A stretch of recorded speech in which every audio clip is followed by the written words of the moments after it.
별이 빛나는 밤에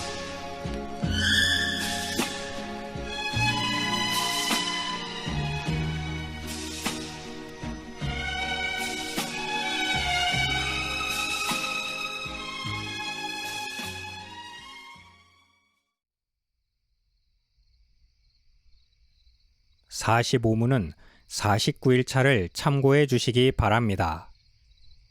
그리스도는 누구의 왕이 되셨나요?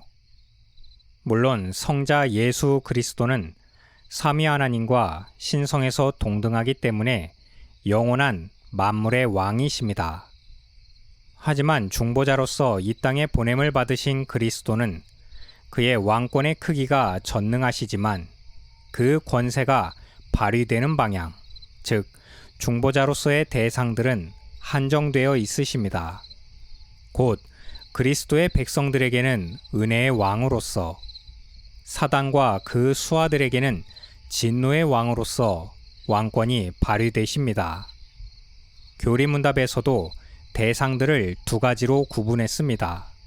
전자는 택함을 받은 사람들이라 했고, 후자는 원수들, 곧 하나님을 알지 못하며 복음을 받지 않는 나머지 사람들로 표현되었습니다.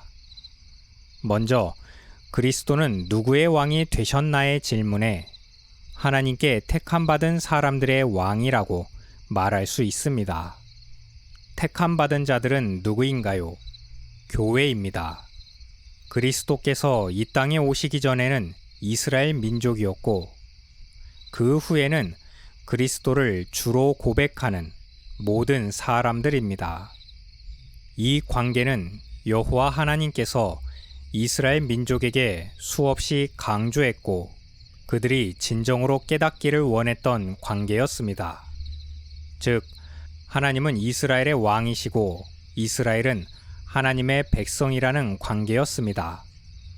그런데 이 관계는 처음부터 자동적으로 수립되는 관계가 아닙니다. 왜냐하면 거룩하신 하나님과 범죄한 인류가 아무런 전제 없이 왕과 백성의 관계가 될 수 없기 때문입니다.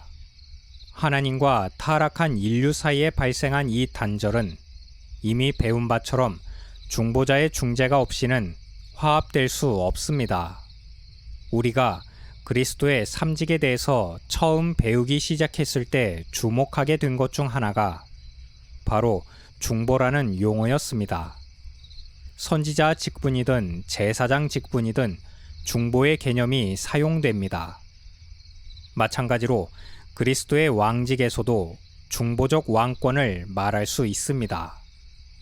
이것은 그리스도께서 어째서 택한 백성의 왕이 되셔야 하는지, 왜 교회의 왕이 되셔야 하는지 그 목적을 설명하게 만듭니다.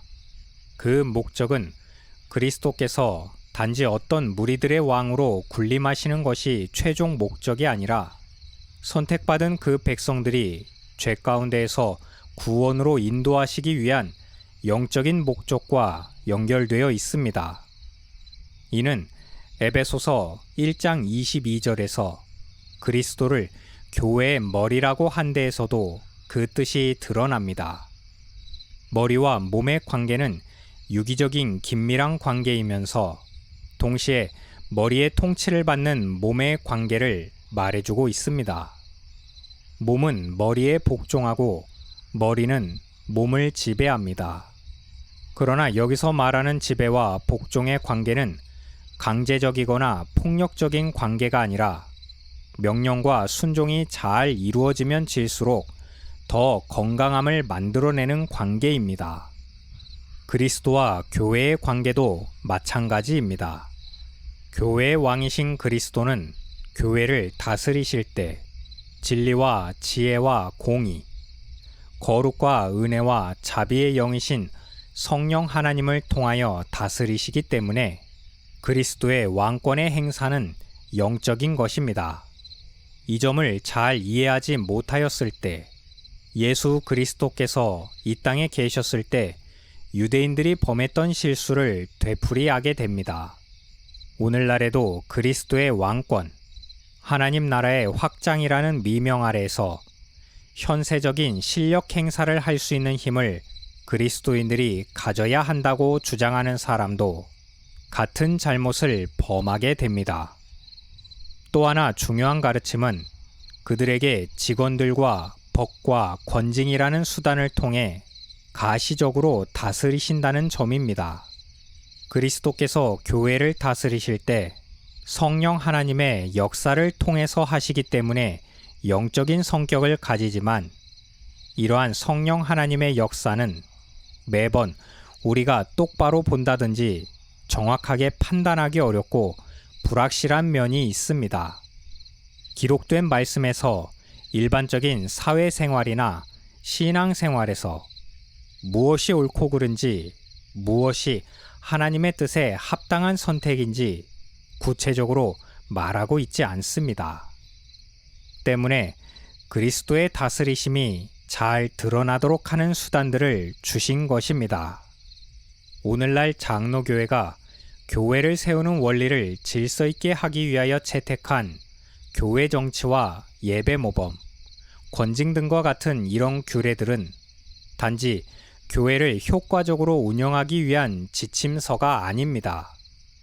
그것들은 그리스도의 왕권이 가시적으로 드러나도록 세워진 수단들입니다. 그렇기 때문에 이런 권한을 함부로 남용하거나 잘못 사용하게 되는 것은 그리스도의 왕권을 더럽히는 큰 잘못을 범하게 되는 것과 마찬가지입니다.